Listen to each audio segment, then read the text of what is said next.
Boa tarde, o meu nome é Eduardo Branquinho e este é mais um episódio do podcast Ideias a Contracorrente.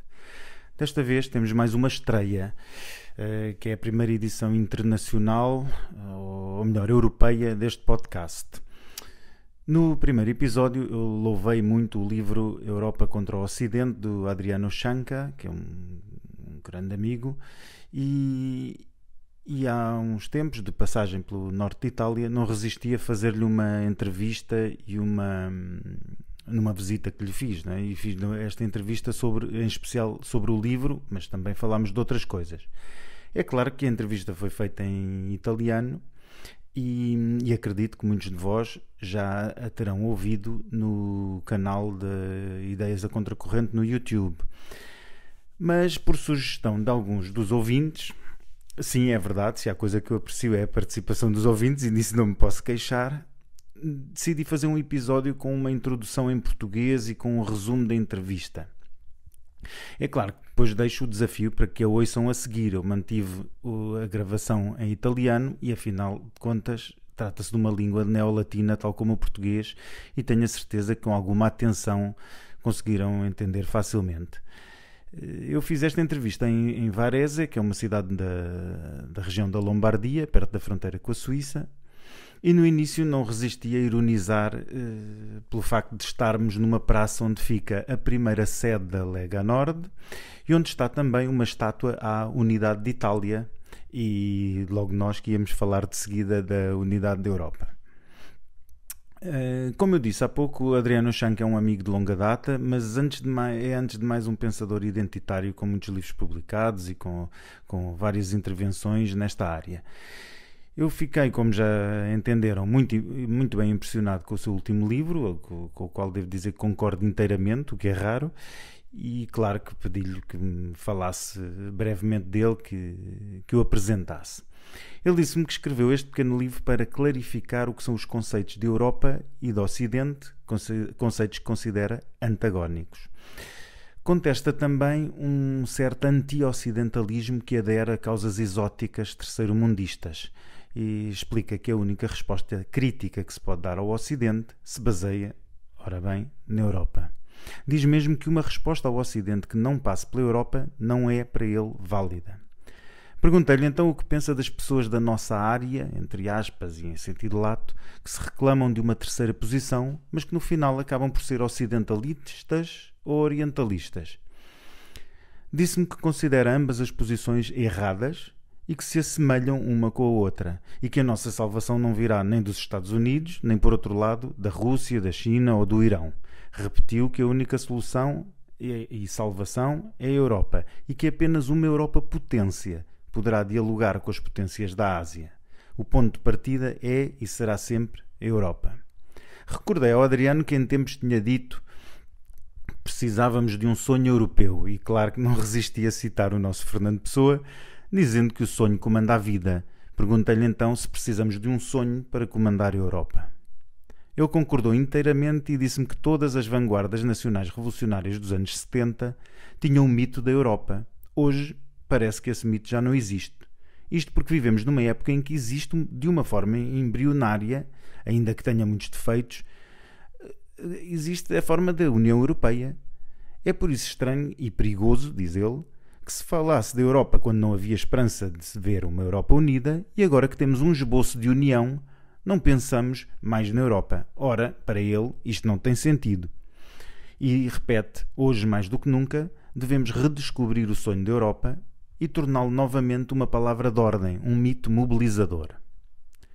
Com este desafio, é claro que lhe perguntei se podemos considerar que este livro é uma continuação ou ainda uma interpretação do pensamento arqueofuturista do nosso amigo Guillaume Fay. Ele concordou e disse que, relativamente ao que tinha dito sobre a União Europeia, está em linha tal e qual com o que defendia Guillaume Fay. Fay não queria demolir a União Europeia e regressar aos Estados Nacionais. Disse sempre que a União Europeia é como um avião e que nós devemos ser os piratas do ar e assumir os comandos do avião. É claro que eu brinquei e disse que devemos ser o Capitão Harlock. Falei-lhe então dos projetos de tradução do livro e ele respondeu-me que está em curso o projeto de uma tradução em francês e, claro, Olhou para mim e acrescentou que gostava de ver uma tradução também em português, desafiando-me para fazê-la. Falou depois sobre o livro que foi publicado recentemente em França, intitulado Ezra Pound et le Sacré, que é um pequeno livro publicado pelo Institut Iliade, que versa sobre a concepção do sagrado e da religião e do divino para Ezra Pound. Diz o Adriano Scianca que Pound é muito conhecido em Itália, até porque escreveu diretamente em italiano, mas não é noutros países, nomeadamente em França. Espera que este livro contribua para isso, até porque, diz ele, Pound, além de ser um pensador genial, era também muito divertido.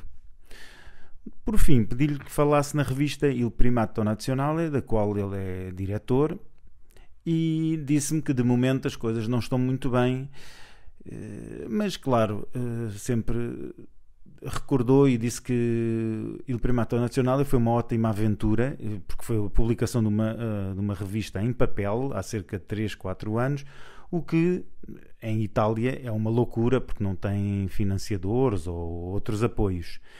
Diz que esta aventura incrível, com os encargos de impressão que hoje existem, fez com que a revista deixasse de sair há uns meses. No entanto, ele diz que o jornal continua na versão online e que continuam outros projetos, como é o caso da revista Prometeica, e concluiu dizendo que a vida é assim, termina um projeto e começam outros.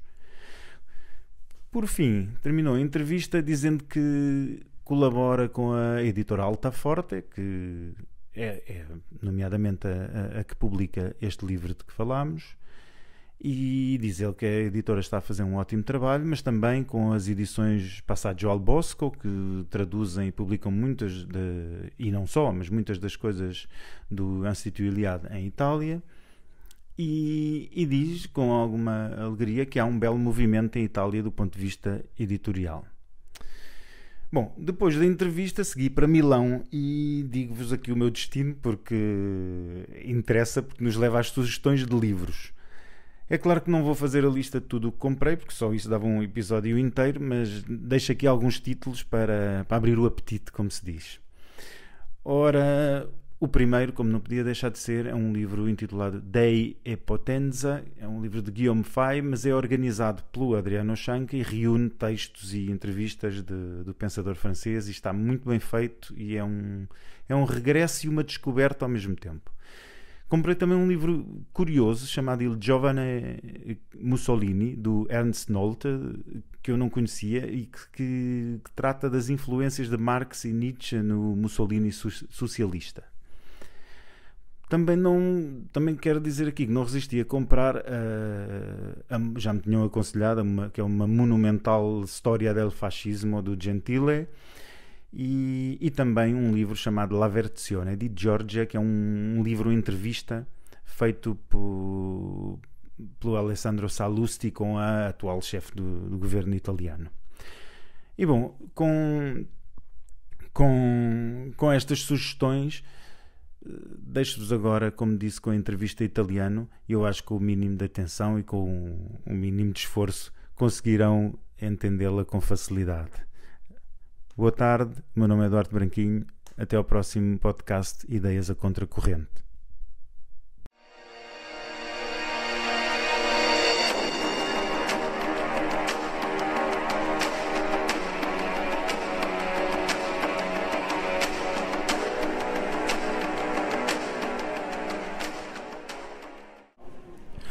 Buongiorno, il mio nome è Duarte Branchigno, siamo nella prima edizione del podcast Ideias a Contracorrente versione internazionale o europea.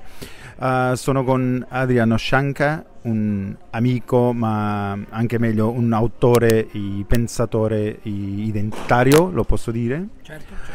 E siamo a Varese, vicino alla prima sede della Lega e anche a un monumento per l'unità d'Italia, e noi che andiamo a parlare sull'unità d'Europa.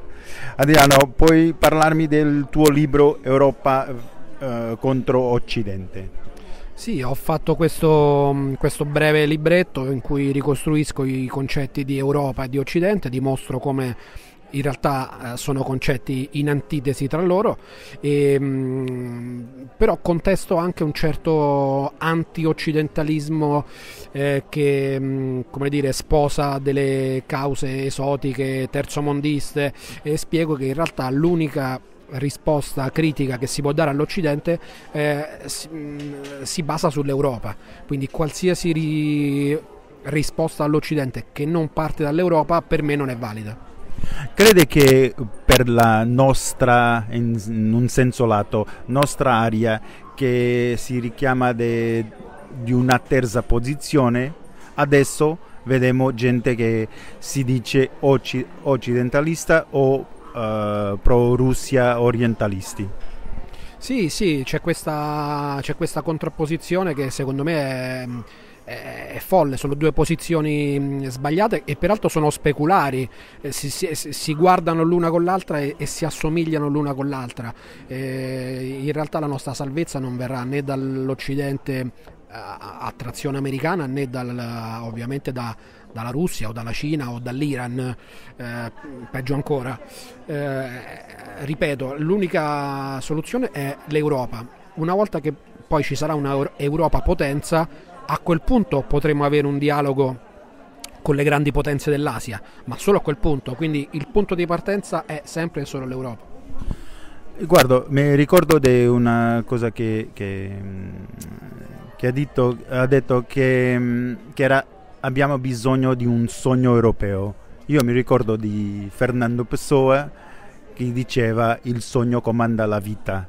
E questo abbiamo bisogno che un sogno per comandare l'Europa. Sì, assolutamente. Tutte le avanguardie nazionali rivoluzionarie degli anni 70 avevano il mito dell'Europa. Oggi questo mito sembra non esserci più ed è paradossale perché viviamo in un'epoca in cui esiste una forma embrionale, sicuramente con molti difetti, di Unione Europea, e quindi è un po' strano ed è pericoloso il fatto che si parlasse di Europa quando non c'era nessuna speranza di vedere poi un'Europa unita nella realtà, e adesso che abbiamo comunque un abbozzo di Unione invece ci dicono che non dobbiamo più pensare all'Europa, e quindi c'è qualcosa che non mi quadra in questo ragionamento. Esistono delle strutture, esiste comunque una base da cui partire, e quindi mai come oggi bisogna lottare per l'Europa unita e riscoprire, come dicevi tu, il sogno dell'Europa, quindi farne di nuovo una parola d'ordine, un mito, qualcosa di mobilitante.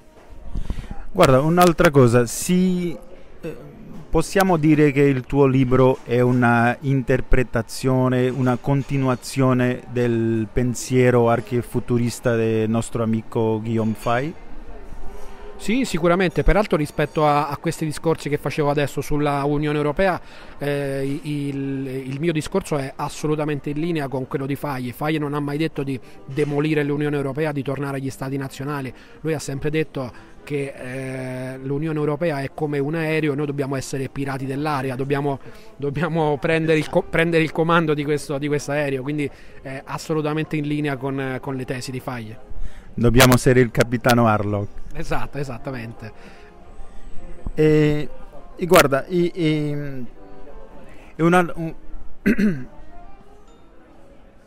guarda Adriano, ma il tuo libro deve uscire anche in altre lingue europee per arrivare a altri camerati. C'è progetto di traduzione? Sì, c'è un progetto di traduzione in francese e spero anche uno in portoghese. Sì,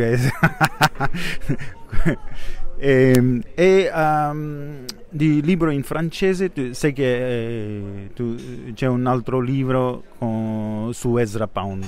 Sì, è appena uscito, si chiama Ezra Pound et les Sacrés, e riguarda la concezione del sacro, della religione, del divino in Ezra Pound. Pound è un autore di cui mi sono già occupato con un altro libro in italiano che si chiama Ezra fa surf. Parzialmente parlavo anche di questi argomenti. ho rielaborato quel materiale, ho aggiunto anche delle cose nuove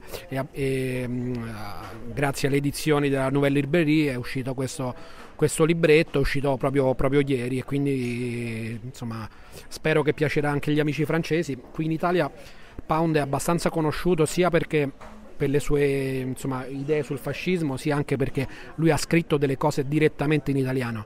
In Francia credo che sia meno conosciuto, ed è un peccato perché è un pensatore veramente geniale e anche molto divertente, cosa che molti non sanno.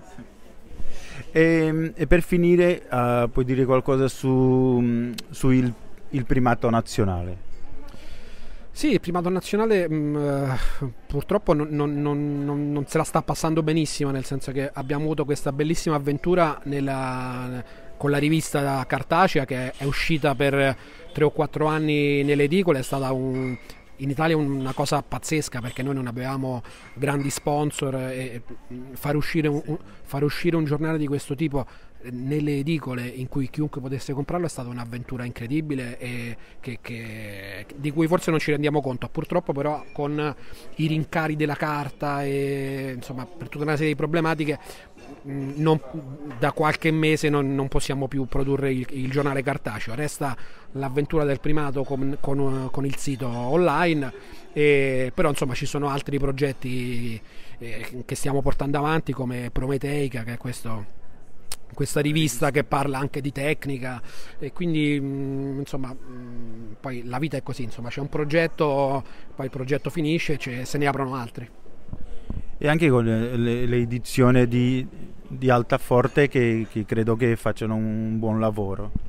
Sì, assolutamente, l'edizione di Altaforte, con cui continuo a collaborare. Anche quest'ultimo libro di cui abbiamo parlato su Europa e Occidente è uscito proprio per loro, e quindi sì, stanno facendo un ottimo lavoro, ma c'è un bel movimento in Italia dal punto di vista editoriale. Ci sono anche le edizioni Passaggio al Bosco, che hanno questo legame con l'Iliad, con cui a volte mi capita di collaborare, quindi insomma c'è un bel movimento, dai.